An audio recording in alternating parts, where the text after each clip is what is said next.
போட்டுக்கலாம். நல்லா டக்கு டக்குன்னு கிண்டு போட்டோம்.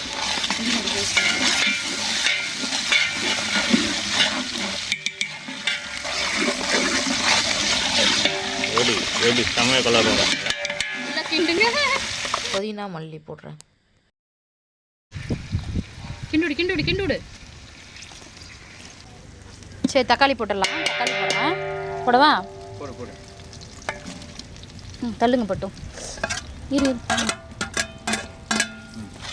நல்லா கிண்டுங்க. நல்லா தக்காளி நல்லா வர மாட்டேன். பார்த்து எண்ணெய் மேலே அடிக்காம.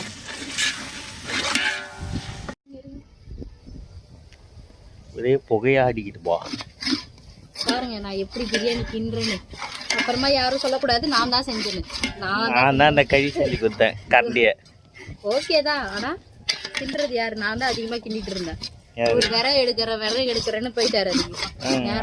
அடுப்பு எரிஞ்சா தானே உள்ளார எல்லாம் வேவும். அதுக்குண்டான மெட்டீரியல் நான் தானே எடுத்திருந்தேன். அப்போ நான் தான் முக்கியமான ஆளு. நாங்கள் 2 பேர் மட்டும்தாங்க இருக்கிறோம். 2 பேர் தாங்க மாற்றி மாற்றி செஞ்சுட்டு இருக்கோம் எல்லாத்தையும். சரிங்க. இந்த பக்கம் ரொம்ப தீ உழுது போட்டு ஓரத்தில் போடுவோம். ஓரத்தில் அந்த பக்கம் உழுதுட்டா இந்த பக்கம் நடுவில் வச்சு. சரிங்க போடுங்க போடுங்க.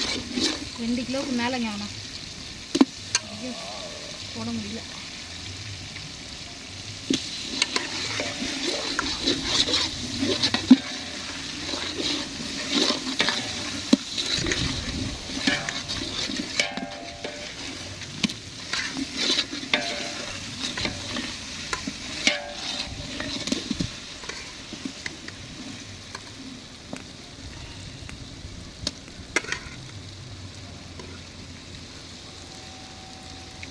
அனல் பிடிக்கல, நெருப்பு பிடிக்கல. என்ன சும்மா பிடிச்சி தக்க தக்க தக்க தக்கன்னு எரியுது.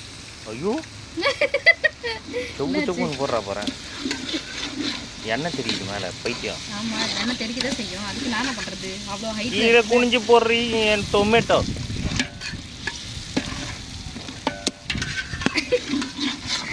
கிலோ வேறு சாக்ஸ் வேறு போட்டு வந்துக்கு ரெடி. அவ்வளோதாங்க. 2 கிலோவுக்கு மேலேங்க கறி. 2.5 கிலோ.